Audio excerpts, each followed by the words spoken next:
오늘 읽었던 본문 말씀은 야곱이 늙어서 병들어 죽음을 앞에 두고 있는 상황이 기록이 되어져 있습니다. 야곱은 애굽으로 130세에 내려가게 됩니다. 그리고 그 후에 애굽에서 17년을 더 살다가 지금 죽기 직전 147세가 된 상황입니다. 이 창세기 48장에서 49장은 야곱 시대의 마지막 사건을 기록을 하고 있는데요. 그 마지막 사건이 바로 야곱이 요셉의 두 아들에게 축복하신 장면이 나오고 있습니다. 야곱이 아들 요셉이 왔다는 이야기를 듣고 침상에 누워 있다가 일어납니다. 그리고 요셉이 데려온 두 아들을 향해서 축복을 해주는데, 이때 야곱은 요셉에게 놀란 말을 합니다. 5절에 있는 말씀에 보면은 내가 애굽으로 와서 내게 이르기 전에 애굽에서 내가 낳은 두 아들 에브라임과 므낫세는 내 것이다. 이게 무슨 말이냐니까 손자인데 내 아들로 삼겠다는 말입니다. 그러니까 야곱이 왜 요셉의 아들들을 이렇게 자기의 아들로 삼느냐, 손주를 하지 않고 법적으로 아들 지위를 인정해 주냐 하는 것은 성경에 보면은 대단한 특혜를 지금 나타내고 있습니다. 나중에 출애굽을 해서 가나안 땅에 들어가게 되면 야곱의 12아들들이 각각 지파를 이루어서 땅을 분배받게 됩니다. 그런데 그 12지파의 이름에 가만히 보면은 요셉 지파라는 이름이 없습니다. 분명히 야곱의 12아들 가운데 요셉이라는 이름이 포함되어 있음에도 불구하고 요셉 지파는 성경에서 완전히 없이 사라집니다. 대신에 므낫세 지파, 에브라임 지파가 거기에 나타나면서 땅을 차지하게 되는데, 이 므낫세 지파와 에브라임 지파가 차지하는 땅이 가나안 땅에서 어마어마한 땅을 차지하게 됩니다. 지금 야곱이 요셉에게 이 두 아들이 내 것이라고 하는 이야기는 바로 이제부터는 요셉의 지파가 없어지고 내 아들 두 아들이 각각 한 지파를 이루어서 너는 다시 말하면 두 배의 복을 받게 될 것이라고 그렇게 지금 선언하고 있는 것입니다. 그런데 야곱은 요셉을 축복하면 요셉은 한 지파밖에 안 되는데 두 아들을 축복하니까 두 지파가 되어서 땅도 다른 지파보다 두 배로 그렇게 차지하게 해주겠다는 것입니다.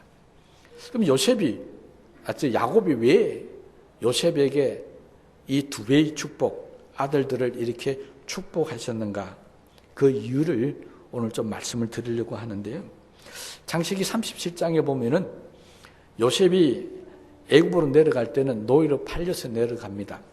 그때 그 나이가 17살이라고 성경에 기록을 합니다. 그러니까 17살 때 가서 노예 생활을 하는데 얼마나 힘들고 어렵겠습니까? 성경에 보면 30세에 애굽의 총리가 되는데, 그러니까 10대, 20대는 요셉의 인생은 완전히 밑바닥 인생을 살았다는 것을 알 수 있습니다. 노예 생활만 했뿐만 아니고 또 감옥에 갇혀서 감옥살이도 꽤 오래 하게 됩니다. 그러니까 요셉은 10대, 20대 그 어린 나이에 남들이 어른들도 경험하지 못하는 그런 엄청난 고난을 그는 겪고 살았다는 것입니다. 17세부터 30세까지 13년 동안이나 이 고난의 기간이 계속 이어지고 있습니다. 그런데도 요셉은 그것을 잘 이기고 결국 30세에 총리가 됩니다. 그 이유를 성경은 딱 한마디로 표현하고 있습니다. 요셉에게 하나님이 함께 하셨다는 것입니다. 이걸 다른 말로 하면은 요셉이 하나님과 함께 했다는 이 말, 하나님이 요셉이 함께 해주셨다는 이 말은 요셉이 하나님을 떠나지 않고 늘 하나님 앞에 기도하고 하나님 말씀 붙들고 살았다는 것을 알 수가 있습니다. 어릴 때부터 요셉은 하나님과 함께 하기를 좋아했고 하나님 말씀을 붙들고 살기를 좋아했습니다. 아까 다윗도 하지 않았습니다. 오직 믿음을 잘 지켜나갔습니다. 결과에 다른 사람들이 열심히 공부하고 10대, 20대 고생하지 않고 많은 지식과 학식을 쌓아가면서 노력했던 사람들보다 훨씬 빠른 나이에 총리가 될 수 있었다는 것입니다. 여러분, 30세 총리라는 것은요, 지금도 그렇고 과거도 그렇고 이는 엄청난 일입니다. 그런데 17세 노예로 팔려왔으니까 배운 게 있었겠습니까? 가진 것이 있었겠습니까? 우리 세상적으로 이야기하는 빽이 있었겠습니까? 연줄이 있었겠습니까? 요셉은 아무것도 가진 것이 없이 정말 13년 동안 밑바닥 생활하면서 고생만 시커낸 사람입니다. 이 사람이 어떻게 총리가 될 수 있습니까? 자격이 있습니까? 배운 게 있습니까? 그럼에도 불구하고 애굽의 바로가 총리로 삼은 것은 바로가 정신이 나가서 그런 것 아닙니다. 바로가 잘못돼서 그런 것도 아닙니다. 바로는 요셉에게 역사하고 있는 하나님의 역사를 보았다는 것입니다.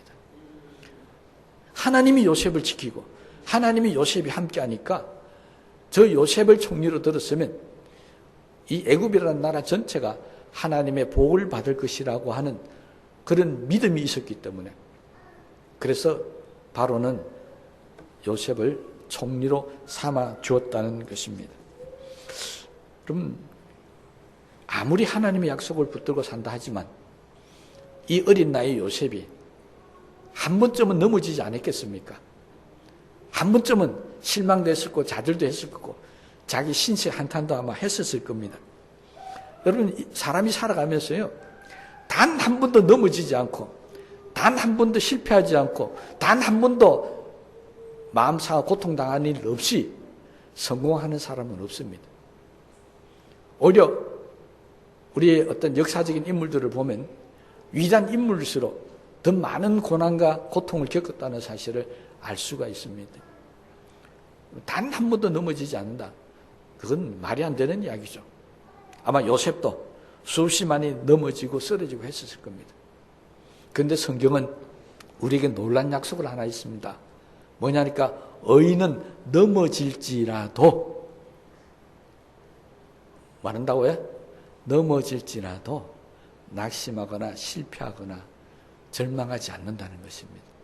그 이유를 성경은 하나님께서 그를 붙들어 주시고 하나님께서 그를 다시 세워주시기 때문에 절대 하나님을 붙들고 사는 사람들은 넘어져서 일어서지 못하는 법이 없다라고 성경은 우리에게 이야기하고 있습니다. 요셉이 바로 그런 사람이었습니다. 요셉도 많이 넘어졌겠지만 그때마다 하나님께서 요셉을 붙들어 주시고 다시 이렇게 세워주셨기 때문에 요셉은 30세 총리가 되는 영광을 누릴 수가 있었는 줄로 압니다. 여러분, 하나님과 함께하는 사람은요, 고난의 일, 고통의 길이 그게 영광의 길로 가는 지름길이라는 사실을 믿으시기를 바랍니다.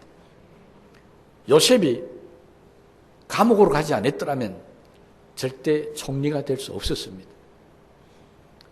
우리가 생각할 때는 노예로 팔려갔다가 감옥까지 가니까 이 인생은 완전히 실패한 인생이었습니다. 완전히 저 밑바닥 인생입니다. 그런데 하나님은 그렇게 요셉을 보지 않았습니다. 감옥으로 넣으시고 거기서 환상과 꿈을 보여주시고 하나님 함께 하시는 것을 애굽 바로 왕부터 시작해 모든 사람에게 보여주심을 통해서 감옥에서 직행해서 총리가 되는 영광의 자리로 나가게 됩니다. 그러니 우리는 고난과 어려움이 올 때마다 내 자신이 하나님과 함께하고 있는지, 내 자신이 넘어지거나 실망하지 않고 하나님을 붙들고 살고 있는지를 먼저 돌아보시기 바랍니다. 만약 내 인생이 밑바닥을 헤매고 있는데도 기도하지 않고 있고 내 인생이 밑바닥에 있음에도 불구하고 하나님 말씀을 붙들고 있지 못하다면 그는 절대 일어서지 못합니다. 절대 성공하지 못할 겁니다. 그러면 아무리 힘들고 어려운 가운데 있다 할지라도 하나님이 나와 함께 하신다, 하나님이 나를 돕는 자 중에 계시다라고 그렇게 믿고 사는 사람에게는 하나님께서 때가 되면 이렇게 세워주시고 우리가 바라고 원하는 그런 자리로 인도해 주실 줄로 믿습니다. 그러므로 우리는 우리에게 어떤 어려움과 힘든 일이 있더라도 결코 낙심하거나 좌절하는 사람이 아닙니다. 오직 주만 바라보면서 하나님의 약속을 믿고 기도하면서 견디는 사람들입니다. 그러므로 잘 견디십시오. 힘들고 어려운 일일 때마다 잘 이기셔야 됩니다. 그때 믿음을 놓아버린다든지 그때 하나님을 떠나버린다든지 하는 그것은 인생 최대의 실수입니다. 그래서 신앙은 견디는 겁니다. 다시 말하면 인내하는 겁니다. 소망을 갖고 사는 겁니다. 그러므로 오늘 이 시간 이후부터 저와 여러분들 나에게 어떤 어렵고 힘든 일이 생길지라도 잘 견디시고 잘 이겨나가시면서 하나님과 함께 사는 요셉과 같은 사람들이 되시기를 주님의 이름으로 축복합니다. 이게 요셉이 두 배의 복을 받았던 가장 근본적인 이유고요. 두 번째로는 어떤 요셉의 삶 속에서 두 배의 복을 받은 이유를 발견할 수 있습니다. 그것은 요셉은 자기의 부모, 형제들을 잘 돌아보고 살폈던 사람이었습니다. 사실 요셉은 부모는 몰라도 형들하고는 별로 관계가 좋지 못했습니다. 그렇잖아요. 요셉이 왜 애굽으로 갔다고요? 형들에 의해서 팔려가 버린 겁니다. 22년 전에 형들이 자기를 미워해서 노예로 팔아버렸습니다. 그 형들을 22년 만에 만나면서 요셉은 이렇게 이야기합니다. 하나님이 형들을 구원하시려고 나를 먼저 이집트로 보내셨습니다. 나는 이제 내 모든 권력과 물질을 동원해서 형님뿐만 아니고 형님의 자식들과 자손들까지 다 지키고 보살펴 주겠습니다. 요셉은요, 자기를 죽이려고 했던 형들, 자기를 노예로 팔아먹었던 형들을 다시 끌어안으면서 내가 오히려 지키고 보호해 주시겠다고 그렇게 이야기합니다. 그 이유가 뭐라고요? 하나님께서 하신 일이다. 거기에서 요셉은 하나님의 섭리를 깨닫습니다. 여러분, 우리가 정말로 하나님의 복을 받기를 원하신다면요, 성경의 법칙은 계속해서 우리에게 이것을 강조합니다. 가난한 자, 약한 자, 고아와 과부를 돌아보라. 돌아보라는 말은 무슨 말입니까? 도와주고 잘 붙들어 주라는 이야기입니다. 여러분, 하나님의 복을 받는 사람은요, 남을 무시하거나 멸시하거나 버리는 사람이 아닙니다. 오히려 버림받는 사람을 지키고 보호해주는 사람이고요, 약한 자를 지키고 보호해주시고 없는 자들을 도와주는 것이 하나님의 복을 받는 사람들의 모습들입니다. 그래서 성경은 계속해서 우리에게 강조합니다. 고아와 과부를 돌아보라. 이웃을 살펴라. 약한 자를 돌아보고 병든 자를 돌아보라고요. 왜 그렇게 강조합니까? 그렇게 남을 살피고 돌아보는 사람에게 하나님은 복을 주시겠다는 것입니다. 반드시 그것을 갚아주신다는 겁니다. 심지어는 성경은 이렇게까지 이야기합니다. 적은 소자에게 냉수 한 그릇 대접한 것도 하늘에서는 상이 크다라고 합니다. 그러면 하늘에서만 상이 크겠습니까? 이 땅에서는 그냥 넘어가는 겁니까? 그렇지 않습니다. 하나님은 이 땅을 살아가는 동안에도 반드시 그것을 갚아주실 줄로 믿습니다. 그런데 요셉의 문제는 그게 아니었습니다. 단순히 약하고 불쌍한 사람이 아니었습니다. 요셉이 돌아봐야 될 이 자기 가족 형들은 자기를 죽이려고 한 사람입니다. 자기에게 해를 끼친 사람입니다.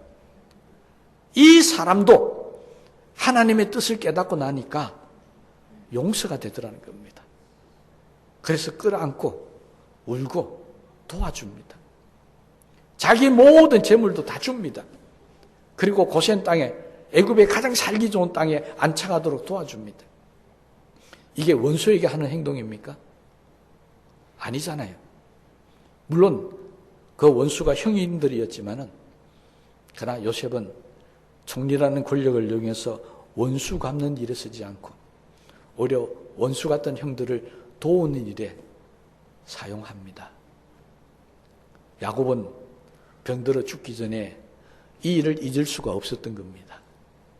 요셉이 아니었더라면 우리는 아마 그 가문 속에서 가난해서 자식들이 몇 사람 죽었을지도 모르고 딸린 식구들이 얼마나 많이 죽어나간지도 모릅니다.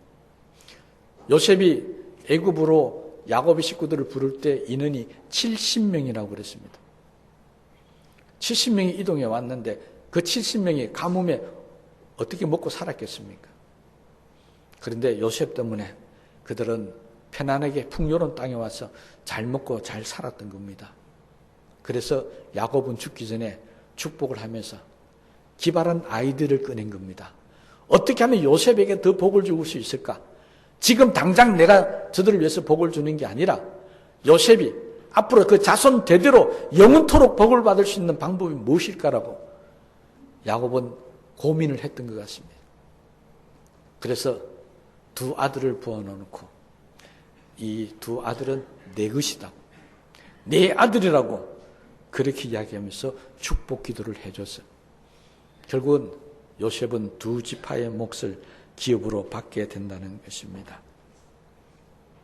여러분, 성경은 원수까지도 사랑하라는 가르침이 우리에게 가장 힘든 가르침으로 다가오고 있습니다.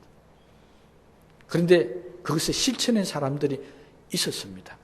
성경에만 있는 게 아니었습니다. 우리나라 역사에도 있습니다.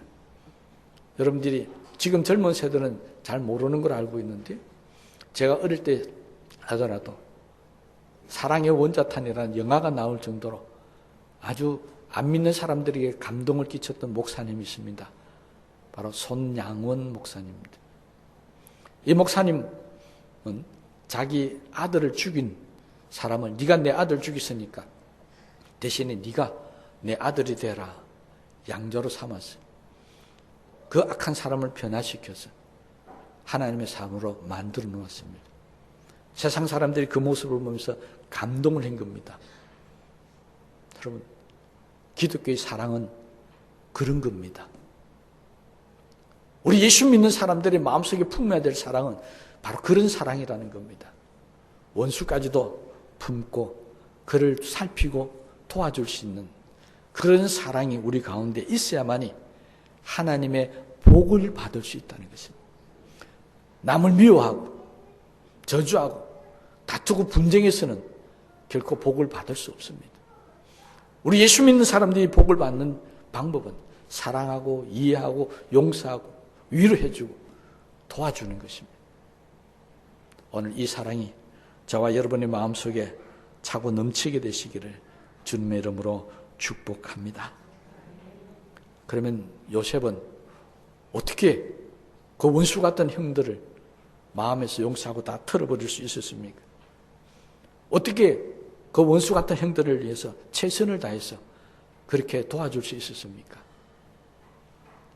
요셉의 마음에 깨달은 하나님의 섭리가 뭐였다고요? 하나님은 악을 변하여서 선을 되게 만드신다.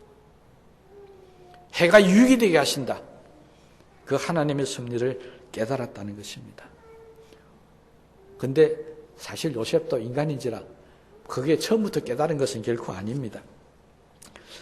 요셉이 이 하나님의 섭리를 깨닫고 형들을 용서하고 마음이 확 풀어진 사건이 성경에 기록이 되어 있는데 그것은 10대, 20대가 아니었습니다. 총리가 되고 나서도 아니었습니다. 총리가 되고 난 이후에 그는 결혼을 합니다.